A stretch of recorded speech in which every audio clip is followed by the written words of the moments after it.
Bonjour tout le monde. Good morning, everyone. My name is Paul Bodicher, and I'm pleased to welcome you all to the Bank of Canada and this morning's press conference about today's interest rate announcement.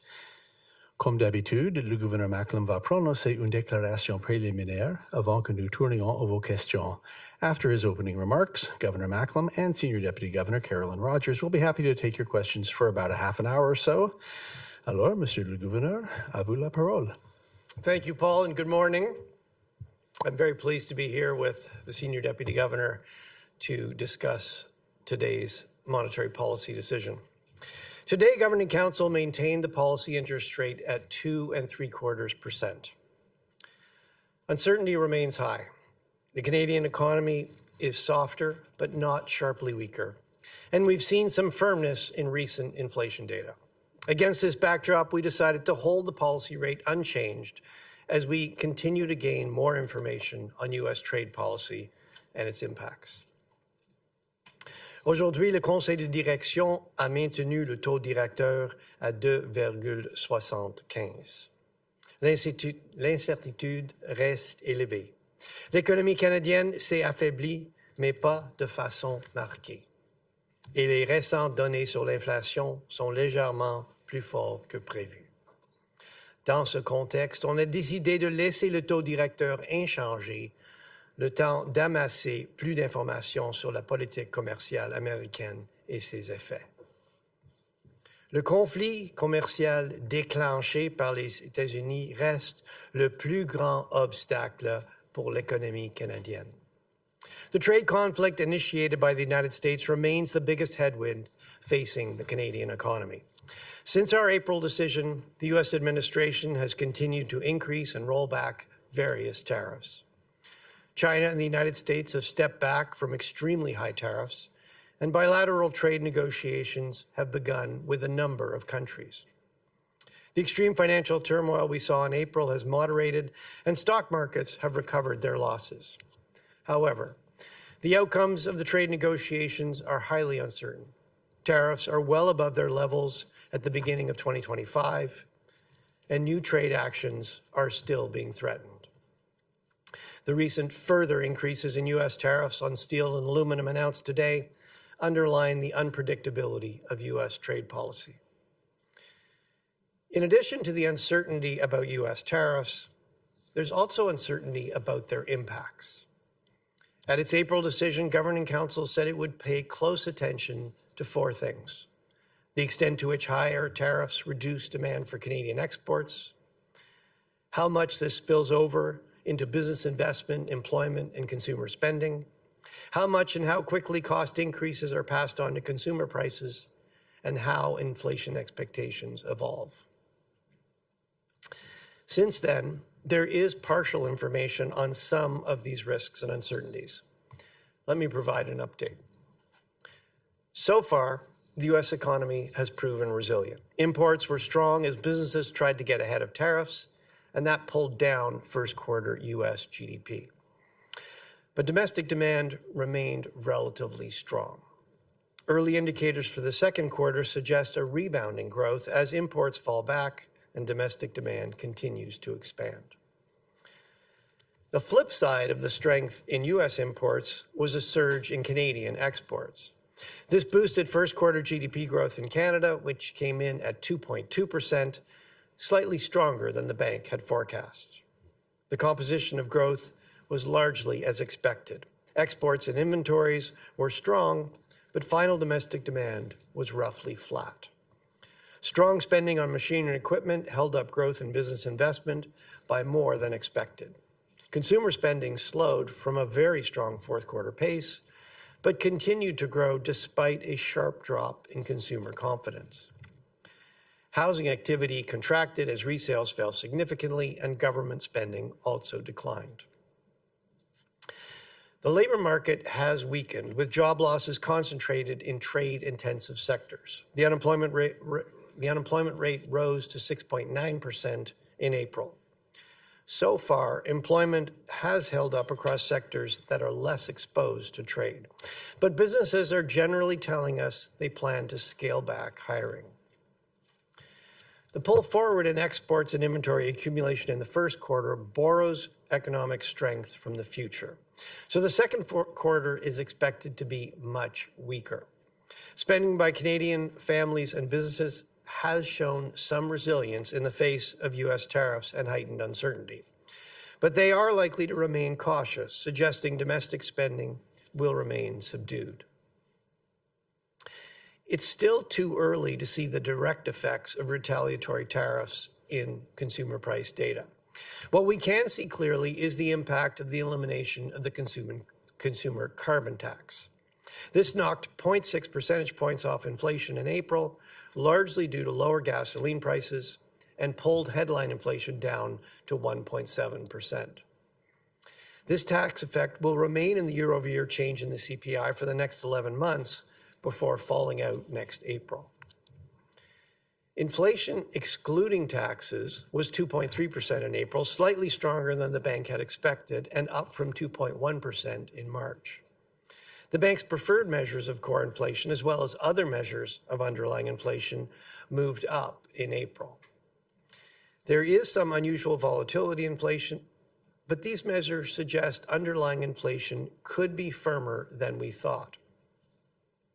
Higher core inflation can be partly attributed to higher goods prices, including food, and may reflect the effects of trade disruption.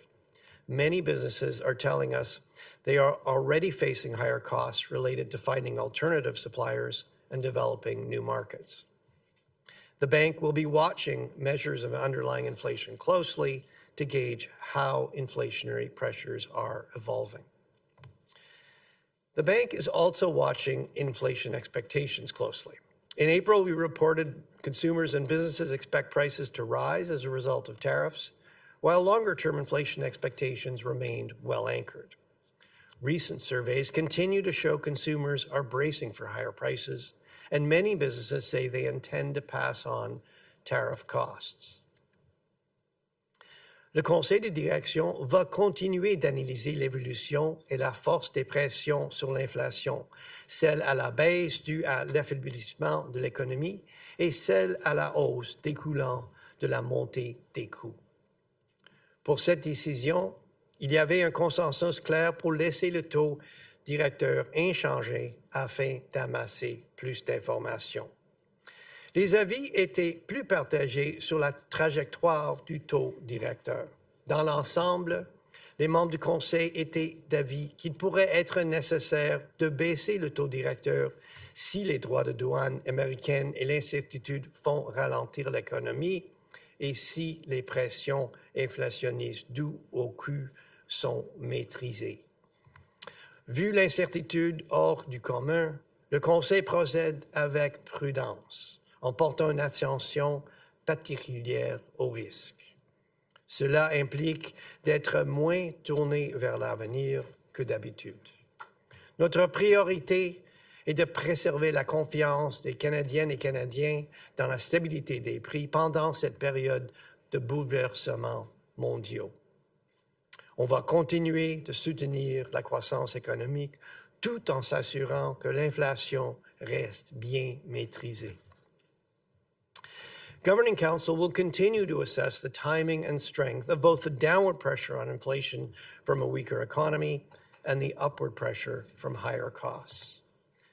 At this decision, there was a clear consensus to hold the policy rate unchanged as we gain more information. We also discussed the path ahead for the policy interest rate. Here, there was more diversity of views.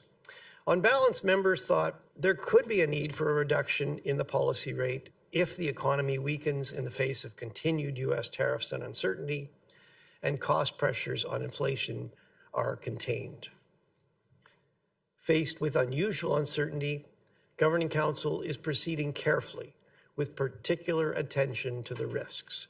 This means we are being less forward-looking than usual. We are focused on ensuring that Canadians continue to have confidence in price stability through this period of global upheaval. We will continue to support economic growth while ensuring inflation remains well controlled. And with that, the Senior Deputy Governor and I will be very pleased to take your questions. Okay, thank you, Governor. We will go to questions now, and we'll start with the reporters here in Ottawa at the bank, and after that, we'll go to those who have joined us remotely. As usual, I'm going to ask you to please limit yourself to one question so every media outlet does have a chance to ask a question, and if I forget to do so, please state your name and affiliation. Avant de poser votre question, veuillez vous identifier si je ne l'ai pas fait, et comme toujours, libre à vous de poser vos questions dans la langue officielle de votre choix. So let's go to our first question here in Ottawa, and I'm going to start with Paul Vieira from the Wall Street Journal, please. Governor, does inflation need to slow in both May and June before senior bank officials would consider a rate cut on July 30th? Well, as I think you're suggesting, we will get two more CPI reports before our next decision in July. And yes, we will be looking at those carefully. I guess what I would stress is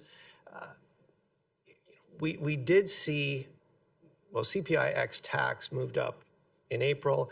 And I think more significantly, if you look at our preferred measures of core, and in fact, if you look at a range of alternative measures of core, if you look at the distribution of price changes, the percentage above 3%, what you can see is they all moved up in April. That has got our attention. I will say, though, that there is some underlying volatility in inflation. Some of the components, particularly travel tours, for example, have been very volatile. So you don't want to kind of over-rotate on 1 month's CPI data. But the fact that quite a number of measures of core or alternative measures of core all moved up does make you think that underlying inflation could be a little bit firmer than we thought. So, that is something we will be watching. And what we've indicated is that, look, we're looking at both those downward pressure on inflation coming from the weaker economy and the upward pressure on inflation coming from costs. And we'll have to factor all that in July. Okay, Kevin Carmichael from The Logic, please. Something of a follow-up on Paul's question, Governor. You said in your statement that you could be persuaded to lower rates going forward if inflation remains contained. What does contained mean? Is that contained at current levels, or do you need to see inflation come off a bit? Well, I know you'd like us to give you like one number. Here it is. That's a line in the sand. It just doesn't work like that. I mean, there is a lot of uncertainty. We're being less forward-looking. We still need to be forward-looking. We're going to look. We're going to look and see. I think the big message here is, look, the Canadian economy is showing some resilience to tariffs. Yes, consumption was softer in the first quarter. You can see the impact of tariffs on consumption. But despite a really big drop in consumer confidence, consumer spending did continue to grow in the first quarter. Business investment was actually a bit stronger than we expected in the first quarter. So, you can definitely see the impact of tariffs, but there is some resilience. Having said that, look, the longer these tariffs go on, the longer this uncertainty goes on, the more it's going to weigh on the Canadian economy, the more that is going to put downward pressure on inflation, and we will be watching that very carefully. But we are also conscious that there are cost effects of tariffs. We're seeing that already. The trade disruption, what we're hearing from firms is that the trade disruption is already adding costs. They're looking for new suppliers. They're developing new markets. That's adding costs. And the retaliatory tariffs that put in place, that is not in the yet in the CPI data that we have. You will see that start to come in the months ahead. So we will be looking at both those things. And as I discussed in the opening statement, in our deliberations, we did talk about the future path, and the Governing Council thought that there could be a need for a further reduction in the interest rate if the tariffs continue, if that creates more weakness in the Canadian economy. and if the cost pressures coming through in inflation are contained. I wouldn't interpret that as forward guidance. That was part of our deliberations, nothing more, nothing less. The only forward guidance we can give you really is as I've already indicated, given the unusual level of uncertainty, we are proceeding carefully, and what that means is that we're being less forward-looking than usual. Okay, let's go to Eric Hertzberg from Bloomberg, please. Hey, good morning. Question on the loonie. Given the potential for more hedging from Canadian investors, the very low starting point of hedge ratios right now, would the bank be willing to look through any material rally in CAD within the context of its policy framework, or would you folks view that and weigh it as disinflationary? I mean, as you know, Eric, we don't have a target for the Canadian dollar. We do, the Canadian dollar is one of the sort of balancing factors in inflation dynamics. I mean, the governor just went through in a lot of detail what we're looking at. There's no single metric we're looking at. We do think that the Canadian dollar has strengthened recently. We do think that's had some effect on inflation, but I mean, we have to weigh it against all the other dynamics. It's not a sort of, again, there's not a kind of magic formula or a single data point that we look at. Okay, let's go to Promit Mukherjee from Thomson Reuters, please. Good morning, Governor. Governor, considering the Q1 GDP data and the March data and the April flash estimate, where do you see the economy as currently relative to the two scenarios that you had given us in April? Yes, the two scenarios. Well, I think the short version is U.S. trade policy continues to be very unpredictable. Look at the announcement today, or the coming into the force of the announcement today to raise double the tariffs on steel and aluminum. Since April, what have we seen? Well, we've seen President Trump continue to make announcements, rolling back some tariffs, increasing them, rolling them back. I think that the short answer is it's still a moving target. We're somewhere between the two scenarios, but it's still a moving target, and we'll have to see where things go. There's a reason why the first line of the statement was uncertainty is still high, and that's really what it's referring to. I will say, since April, the likelihood of the scenario 2, which is a pretty extreme, protracted, severe trade war, that the likelihood of that does appear to have come down somewhat. China and the U.S. have stepped back from the extremely high tariffs that they had imposed and counterimposed. And the U.S. is negotiating with a number of countries, including Canada. That has the potential to roll tariffs back at least some way. But at this point, the outcome of those negotiations remains pretty uncertain. Looking ahead to April, as I said, coming out of the G7 meeting a couple of weeks ago, I hope the situation becomes clear and we can go back to a more usual forecast, or at least a central scenario with some risks. But that's really going to depend on how things play out. So we'll see. Okay, we'll go to the back of the room now, and Craig Lord from the Canadian Press, please. Thanks, Governors. How is the lack of a spring budget from the federal government affecting your decision-making and forecasting at the bank? Well, I mean, we're doing what we always do. When governments announce new spending plans, new fiscal plans, we take those on board. We build those into our outlook. So, whatever announcements come out of the government that are, they're concrete, clear plans with numbers on them, we will take those on board. with respect to the government's plan to have a budget in the fall, to be frank, the budget is not the biggest source of uncertainty facing the Canadian economy. It's U.S. tariffs. Okay, we'll come to this side of the room now, and I'll start with Jordan Gowling, please, from the Financial Post. Hi, Governor. How much of a role did trade disruption play in the rise of core inflation in April? Can you unpack what you're seeing in the data? Because in your earlier remarks, you said that it's kind of having some impact. To be really blunt, Jordan, it's a hard question to answer. And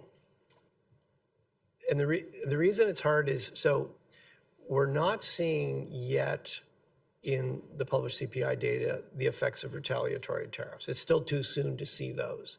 So those are the ones that you can track more directly because you know what things have tariffs on them, and so you can track those prices in the CPI. And in addition to the published CPI, we also get disaggregated sort of micro CPI data. So we will be able to see, tariff versus non-tariff goods going forward, or how that is playing out. But it's too early to see that in the data yet. That will come in the coming months. However, that doesn't mean that the trade disruption isn't having any impact on prices, because certainly what we hear from businesses is they're looking for new suppliers to try to avoid tariffs. They're looking for new markets to sell their goods overseas, not in the United States, where they're subject to tariffs. Those things have costs. If the new supplier had been less expensive, they would have already been buying from the new supplier. The fact that they're going to a new one suggests it's more expensive. That has costs.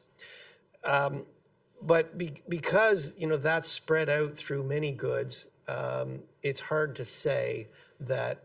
It's hard to really pinpoint it at this point. The other thing that's going on, getting back to a previous question about the exchange rate depreciated.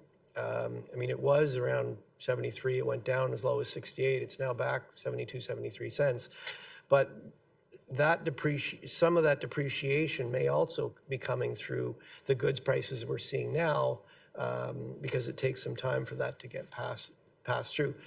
As Carolyn suggested, that's now going to, assuming the dollar stays 72, 73 cents, that'll start to work in the other direction. So. And then finally, look, 1 month CPI, there's always a bit of volatility month to month. Some of the components like travel tours have been quite volatile. As I said, we're going to get 2 more CPI reports between now and our July decision. We will be parsing this question very carefully. Well, maybe just to add to what the governor said, this is where we're doing more outreach than we normally do. We're talking to businesses, so we're trying to, the data tells us one thing, but talking to Canadian businesses gives us the kind of information the governor's talking about, looking for new suppliers, carrying more inventory. And every time an announcement's made, businesses are left to kind of figure out what it means. All of that has costs. You're also seeing it in what businesses are telling us they anticipate is going to happen to their costs and to their prices and stuff. So we're putting a lot of weight right now on what we call soft data or intel we're getting from businesses. Our colleague Sharon Kazicki, Deputy Governor Sharon Kazicki, will be giving a speech tomorrow that'll kind of outline some of this. So. Okay, Najud Amalis from the Globe and Mail, please. Hi, Governor. 8 weeks ago, you cited uncertainty. Now you're citing uncertainty again, and it doesn't look like that's going to change anytime soon. So I'm wondering if this constant evolution of trade policy continues, doesn't that uncertainty alone tilt things in favor of a rate cut? There's no question that, look, uncertainty is bad for business. It's bad for households. If you're a business and you don't know how much demand there's going to be for your product, you're obviously going to be much less to invest. So you're right. Uncertainty delays investment. It makes households more cautious.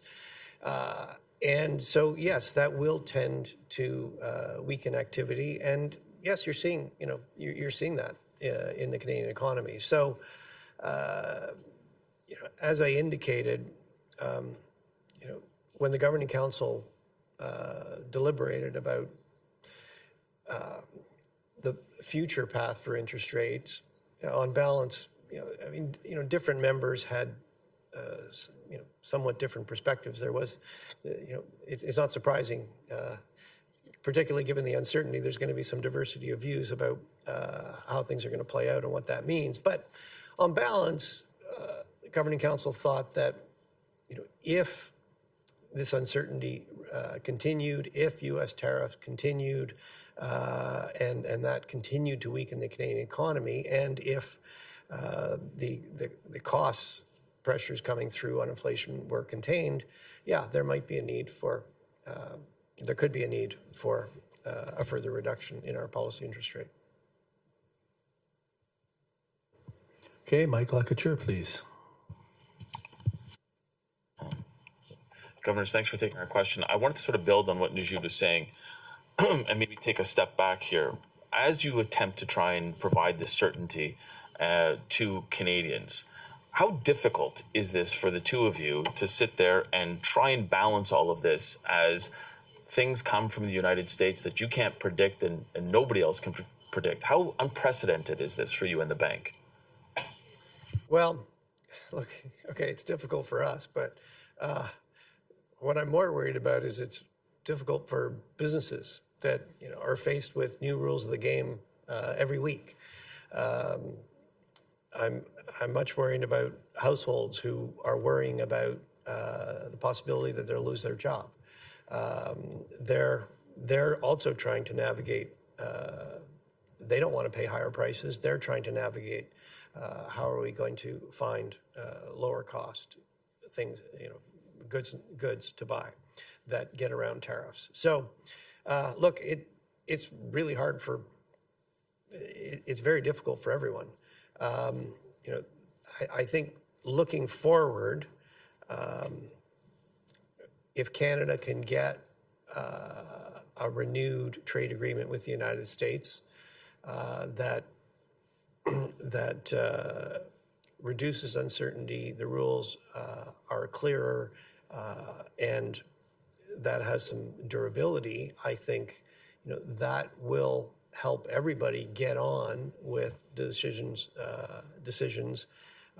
that will, to get back to Najib's question, that will reduce uncertainty, and you'll see some rebound in activity. That hasn't happened yet. The prospect is there. The sooner that happens, the better. And we're certainly, like everybody else, we're watching announcements coming out of the White House very closely. So yes, look, it makes forecasting the Canadian economy more difficult, but that's just a reflection of the fact that it's more difficult for everybody. Okay, and our final question here in the room in Ottawa is Pamela Amadou-Samayo from Market News. Good morning, Governor. The last decision had a reference to the bank potentially acting decisively if the economy broke clearly one direction or another, and that phrase is not here this time in this statement. So does that suggest that the two-sided risks have moderated a bit? I wouldn't over-rotate on, it was there last time, it's not there this time. I mean, each time we write these, we have our deliberations, and then we write down what came out of those deliberations. I think what is there this time that wasn't there last time was we gave some indication of our reaction function as we move forward. So, yes, I think, look, we did repeat that we're continuing, given the uncertainty remains high, we are continuing to proceed carefully. That means we're being less forward-looking. And yes, look, as the situation becomes clear, we have been clear, we will support economic activity while ensuring that inflation is well controlled. Okay, that's it for Ottawa. We will now go to those reporters who have joined us remotely. I will remind you folks on the line, please only come off mute just to ask your question, then go back on mute as soon as you have finished so that everyone can hear the response. I'm going to start with Max Sato from Mace News before calling on Anna Pereira of the Toronto Star. So Max, please go ahead. Thank you, Paul. Can you hear me? Yes, very well. Okay, Governor, my question is, many Canadian companies are still heavily reliant on U.S. Market, and some obviously find it still easier to just sell their goods and services south of the border instead of relying more on interprovincial trade, even though there's not much of a barrier there, or seeking new markets overseas. How does this trend affect Canada's resilience in times of, global crises in the future, and how does it affect your policy at the Bank of Canada? Well, you are right that this is not a new feature of the Canadian economy, and in periods where we faced much weaker demand from the United States, it has had major repercussions on our Canadian economy. It happened in 08-09. The banking crisis in the United States created a very severe recession in the United States. Demand for Canadian exports plummeted, and that really sideswiped the Canadian economy. It's happening again now. A very different source, but U.S. tariffs will reduce demand for Canadian exports. So far, we saw in the first quarter, we saw a big boost in Canadian exports as they tried to get ahead of tariffs. But unfortunately, the flip, when you pull it forward, that's going to reverse. And so we think the second quarter will be substantially weaker than the first. We think exports and inventories will kick into reverse, and that will pull GDP growth down. You are seeing the consequences. And I guess what I would stress is that, look, the longer this goes on, the bigger the consequences will be. Coming back to sort of broader Canadian policy, look, I do think this underlines something that we've actually been talking about for more than a decade. Canada's trade is very concentrated with the United States. Look, it's always going to be concentrated with the United States. Just look at a map. Canada, the United States, geography is determinant. But that doesn't mean we can't diversify our trade. And I think, this experience underlines the need to diversify our trade to overseas markets. It also underlines the opportunity to do a better job of developing our internal Canadian market. If we can substantially, comprehensively reduce interprovincial trade barriers and at the same time improve east-west transportation, there is a potential to have more trade within the country and grow our internal market rather than relying as much on north-south trade. So, look, I think, unfortunately, this where we are now underlines again that there is a need for us to diversify our trade as well as develop our own internal market. Okay, next I am calling on Anna Pereira from the Toronto Star, and then I'll go to John McFarland from Yahoo Finance. Anna, please. Hello, good morning. Given the current U.S. administration, it sounds like we'll be living under uncertainty for a while. So what will it take for the Bank of Canada to provide an official forecast for the economy again? And given that we've already received, some insight into this, there are some patterns, some news, do you expect it to be ready to deliver one in July at the monetary policy report release? It is absolutely our hope that we can get back to delivering a forecast or at least a central scenario by July, Anna. A lot depends on the news we get. We just had a question about the sort of pace and volatility of trade policy announcements coming out of the U.S. So we're a little bit at the mercy of that, but certainly it is our intention to get back to a central scenario.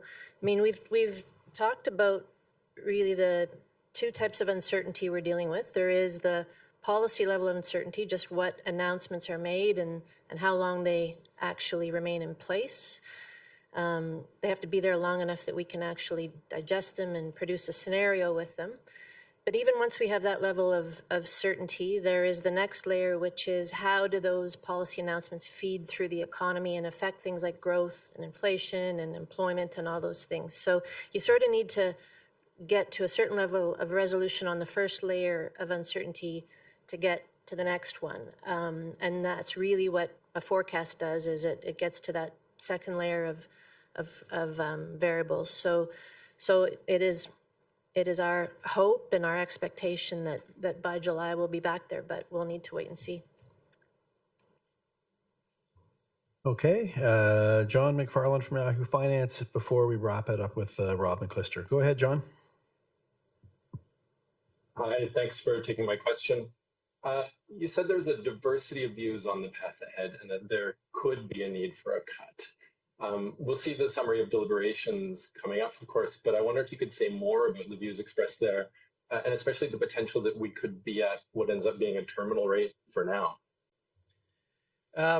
Well, I think you're going to have to wait for the summary of deliberations. Look, I think the message was pretty clear. We discussed this.